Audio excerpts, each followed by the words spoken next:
Lastly, we had a student who opted to share with us the experience of her family's migration to the United States as an undocumented family. And she said, the coyotes who brought us here were scary. I stayed quiet and played with my brother. When we were all here, it was better. And so again, these are opportunities for students to bring themselves forward in a classroom that they hadn't had before. And so as we helped teachers understand just how much whiteness centered their own teaching, we created a project called the Mormon Migration Project for teachers in their professional development. And what we did was we got the census data and we teach, as I said, teachers typically in Utah, my own kids have experienced it, experience a curriculum where it is taught as if the land was barren and white people came to it. And that's great. And isn't Utah wonderful? And so what we did was we provided census data of the Mormon migration, and we had students use a computational circuit to increase the brightness of light bulbs as that in reflection of the census data that kids had. And the teachers were so excited. This is amazing. I've never taught it this way. Look at this beautiful visual model. And I said, great, that's wonderful. Here's the Trail of Tears. And this is the Long Walk of the Navajo data. Can you please map this as well? So in parallel to their increasing brightness of the Mormon numbers, folks then built a second parallel circuit to that showed light bulbs decreasing to near extinguishing. And as one teacher said, oh shit, did I not know this or did I just not teach this? So again, there's this beginning reflection from these teachers that goes, I didn't realize how much history I didn't teach until we did this census project. So again, really flipping the narrative of whose stories are centered within classroom, not only created a space for students to walk into, but it created a mirror for teachers to look back and see what they were doing and what their base assumptions were doing within their classrooms. It wasn't always smooth, and it isn't to say that all teachers were successful in decentering whiteness, certainly. As one teacher, a couple of different teachers said, you know, I have a student in my class who's from Somalia, and it's like this content was specifically meant for accepting people like her. We see a pathologizing and a separating, right? We see a teacher seeing the student as different from her.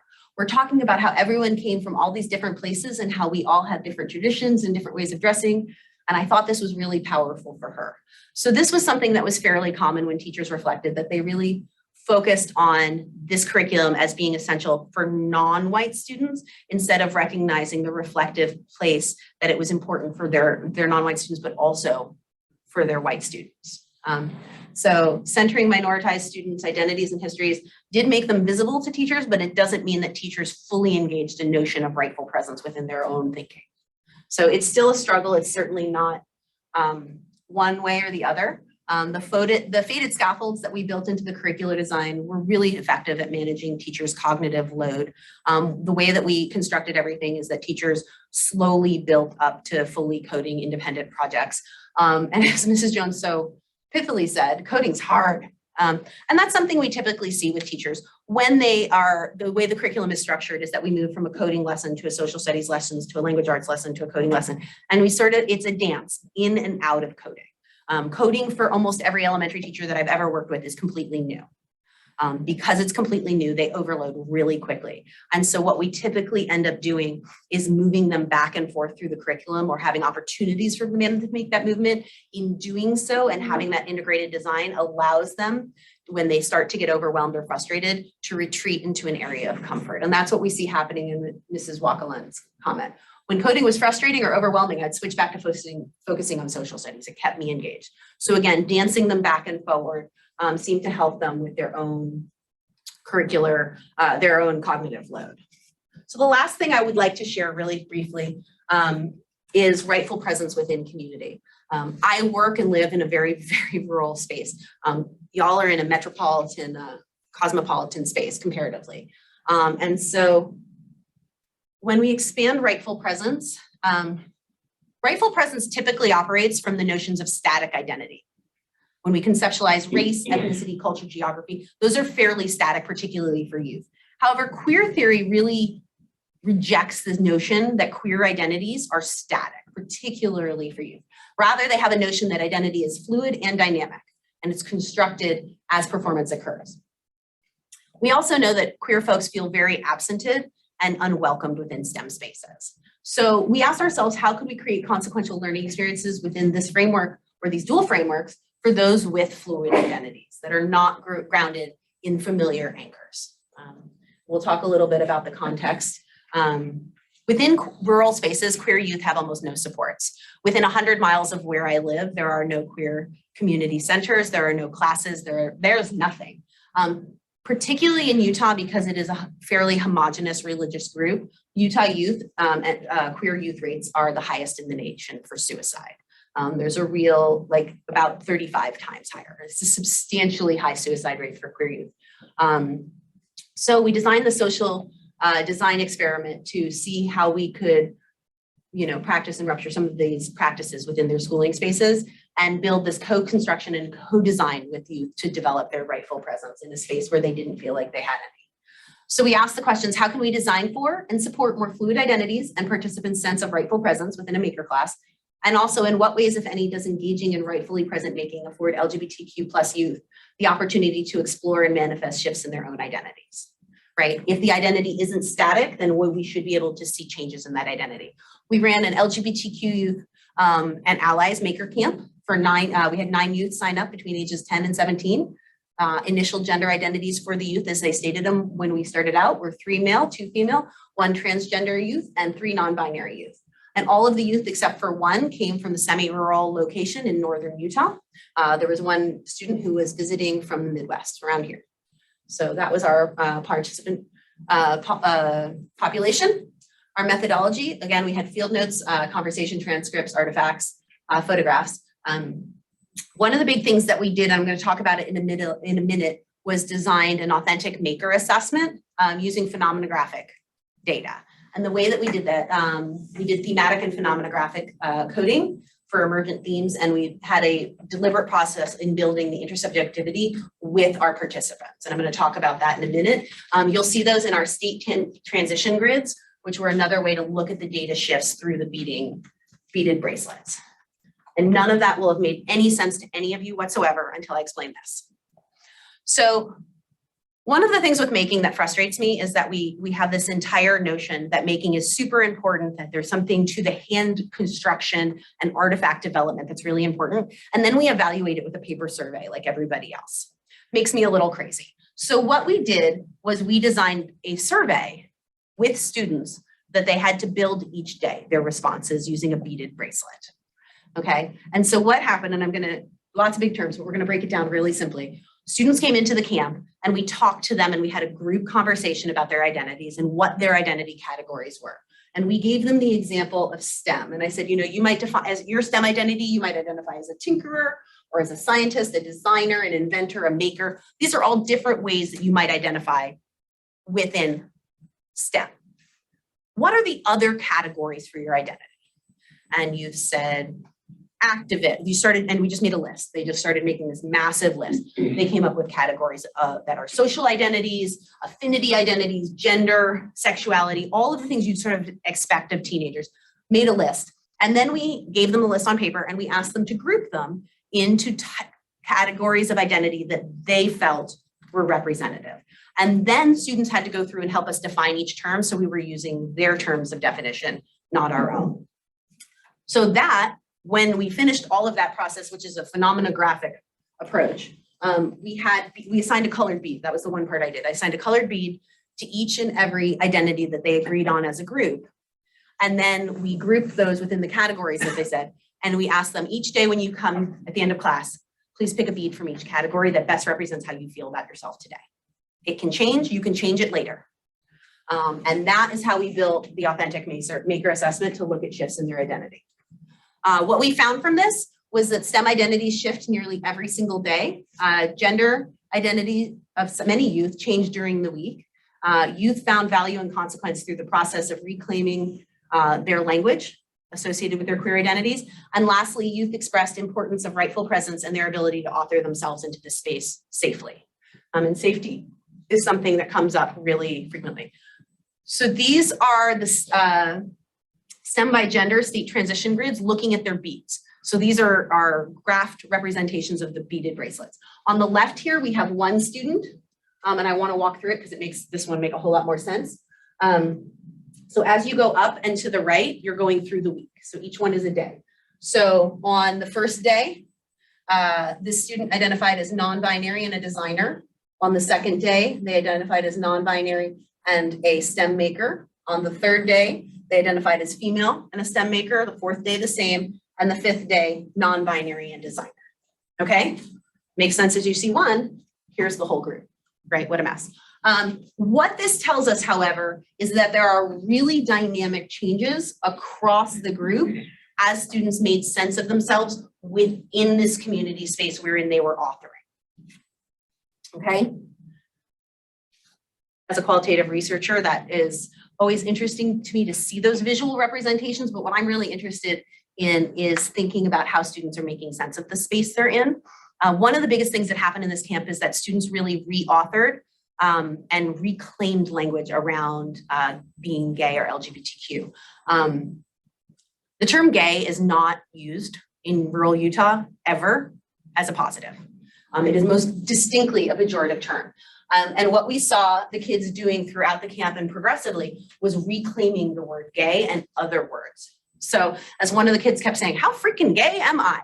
And it wasn't as a negative, it was very much as a positive. You can see through this conversation as the students are going on and on, like, oh, look at this. Oh, it's the bombardment of gay. We be the big gay. So really there was this reclaiming and engagement with notions that not only was being gay okay, but being vocal about it and claiming words that had been previously used to harm and hinder them were something that students were really able to do.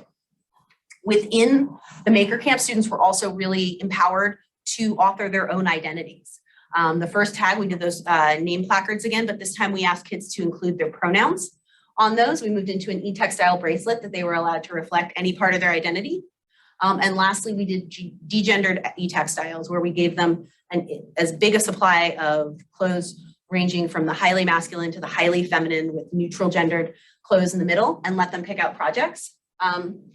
And what we saw was students for the first time felt like people would respect their pronouns. That was something we designed really heavily for, and that they felt like this was a unique space for them because it was the first time they could be themselves. Super important to them. I know this is going to sound really weird, but as one kid said, I've never had a vest before. My mom only lets me have girl clothes.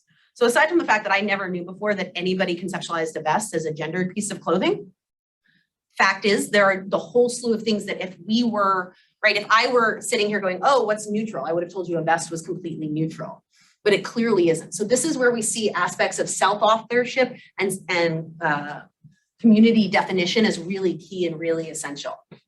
And so students were really able to author themselves through this. And we started to see an interaction between their queer identities and their STEM identities. As one student said to us, for the first time since we moved here, I don't need to choose which I am, a gay kid or a nerd kid. Here I can be both and not choose. Normally I choose to hang out with the other LGBTQ kids because it's safest, but like I need to be just that. Here I can be the weird STEM kid who's also gay.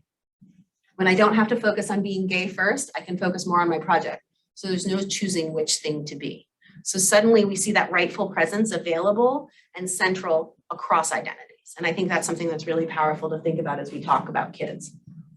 And so when I conceptualize how work within the learning science is going to be done going forward, I think about how rightful presence positions students for consequential learning. When students are centered within the spaces and within their communities and are able to author themselves into them and out of them as they choose, they're really able to think about what they want to accomplish and what their personal goals are.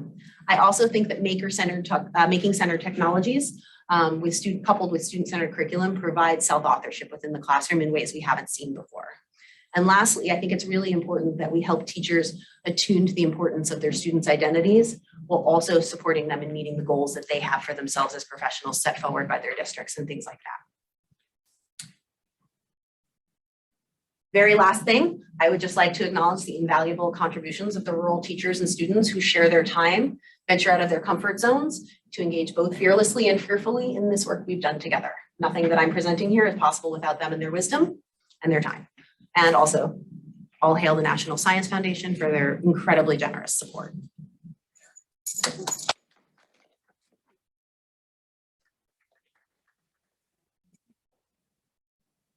I know we have time for questions. So it's kind of like Morgan has one online.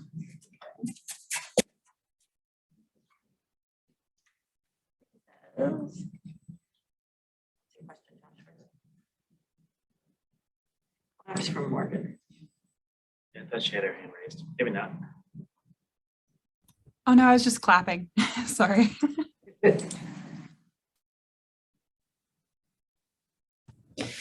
I have a question.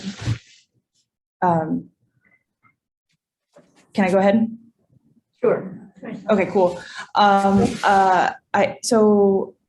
This is really beautiful work. I'm curious about whether you can offer us some examples of this in older classrooms. I am actually not really my background is in neuroscience, and I'm here because I'm interested in intersectionality in the classroom for a variety of reasons. And so I'm just curious about how this type of work plays out in older classrooms, where things So the tend to question, be if you couldn't hear less it, integrated. is how does this kind of work play out in older classrooms? And I think it depends on what your goals are, always. I'm excited to bring this type of work looking at gerrymandering to high school class social studies classrooms. And really, when I think about this work in older classrooms, my personal interest right now is on data visualization and how we can use data to inform our citizenry of issues that they're facing. So when I think about this, I'm really interested in working in Georgia, for example, on gerrymandering and helping students see the visualization on what's being changed and how that's going to impact them and their communities. So I think about when I conceptualize this work in any classroom, I want to know what's important to that classroom and that community and where their future decisions are that we can help them think about. That answer your question? Yeah, thanks.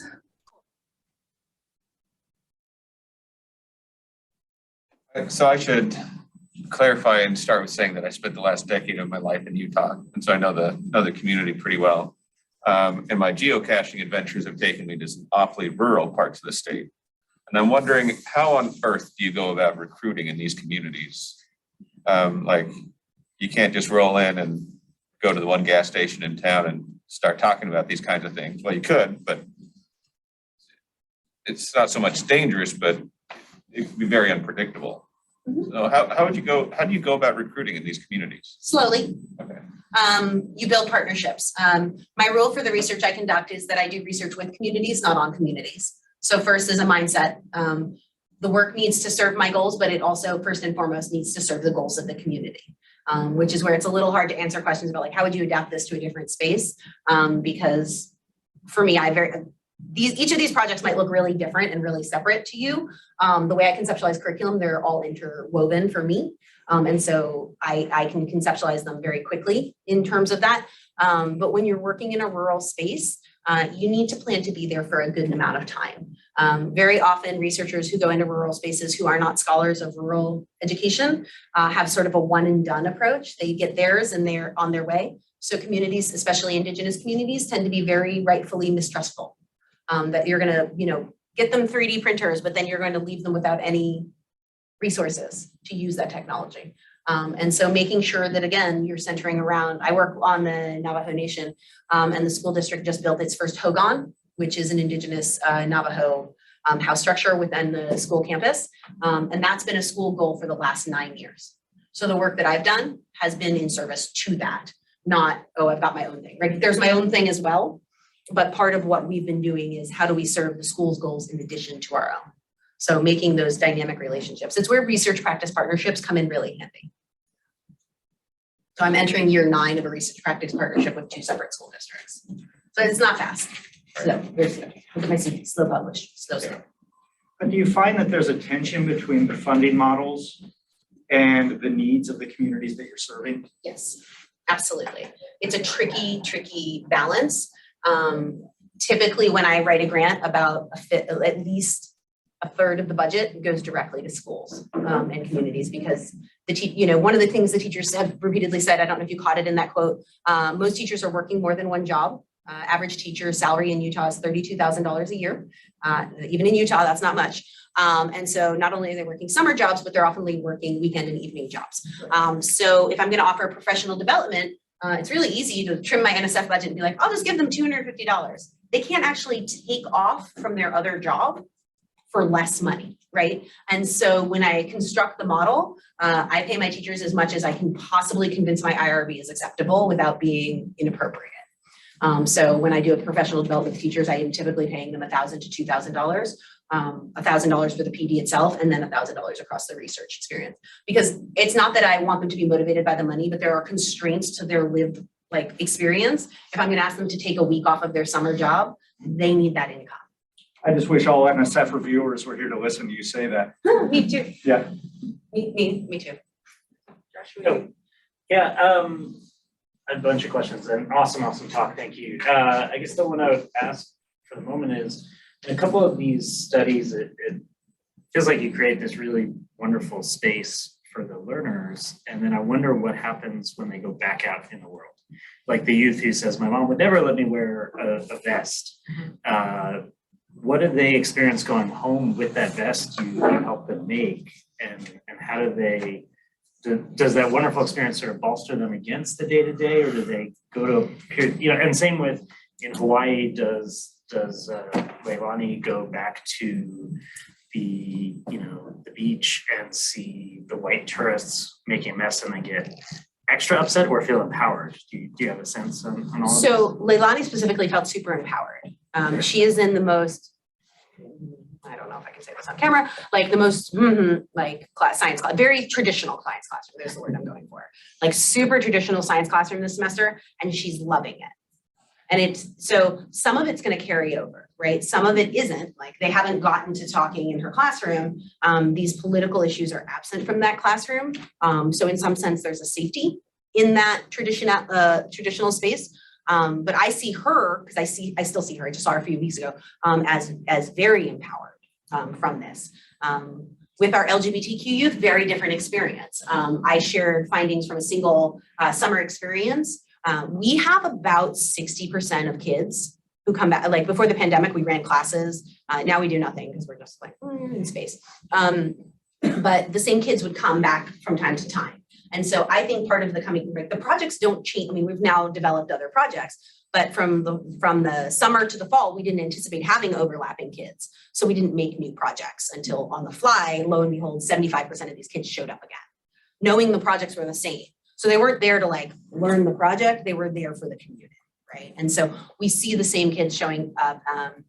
Some of the kids that I shared from Jack are now student leaders in the classes for the LGBTQ youth. So those senses they build the community and they hold it. They're all, 3 of the kids who were in the class from the first time are all, they're seniors in the high school now, and they're all best buddies. So the community they've made is a community they hold, in part out of necessity, frankly.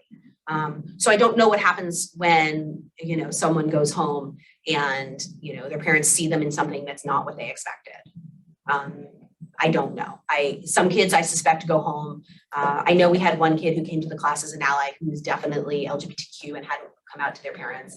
And I know they did after a couple of the classes. And the parents couldn't have cared less, but that's where the kid was at. So I think there's very differing responses. There are kids who definitely come, and it's why we keep the classes open to allies, right? Well, our IB at one point was like, why don't you just make this for LGBTQ kids? I said, because not everybody's out, right? So we're creating pathways for privacy, which is an important part of this kind of work. But I think in that space, the kids are making it their own. And so it holds. That's where I see it holding. So in using any of the frameworks that you Can you yell? I'm like an old lady at this point. I'm sorry. in using any of the frameworks that you described, do you think it's important to delineate science and STEM? Because I saw that the kid that you set as an example mentioned that she doesn't enjoy science because there are scientists on their island creating telescopes, and because of that, she doesn't like science. And eventually, she came to terms with science because it involved geography, and she was able to relate with it. Do you think what she meant was she didn't enjoy, or she doesn't like the activity of technology and some of the other things that are involved in STEM as compared to science? That's a great question. I think the technology, part of what I really believe that the maker technologies bring to science classroom is a disruption of what science is, of who does science, and how to engage with it. Most often in classrooms, the kid who doesn't feel like a particularly competent science kid, they almost always are a really competent technology kid. And so as kids see bridges between science and technology, they're able to conceptualize themselves as more of a scientist, as science is something that's not closed to them in its entirety. It also opens itself up, particularly maker technologies, these different concepts of what science is, open up whole different communities. We did a different study working with undocumented folks in Wyoming, and one of the things the teacher said is, my Latino and undocumented kids, which within this community is a pretty direct overlap. Their parents never care about their science homework.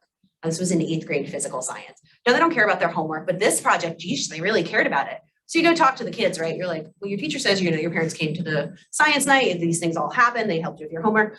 And the kid looks at you and goes, well, my mom doesn't speak English. What is she going to do with a physics worksheet? Right? She said, but she does know how to sew and she can help me sew this project. So suddenly you see access points where families are able to engage with their students' learning, and you can see spaces where that plays out in students' changes of their perception of who values science in their own lives. So by engaging a technological perspective on science, you're not only able to create better pathways of access for greater groups, you're also able to shift students' understandings of how science is valued in the home. So there's a parallel between the science identity and the STEM identity in that framework. I think they bolster each other. I think there's co-development that occurs because there's a different pathway for success, right? If you have to use Ohm's law to figure out how the voltage of something, it's very different experience, right? There's a calculation to that. And if you're struggling with that, there's a different way that you can be successful, right? It's not how smart kids are, it's how kids are smart. And I think that's what technology brings forward for teachers.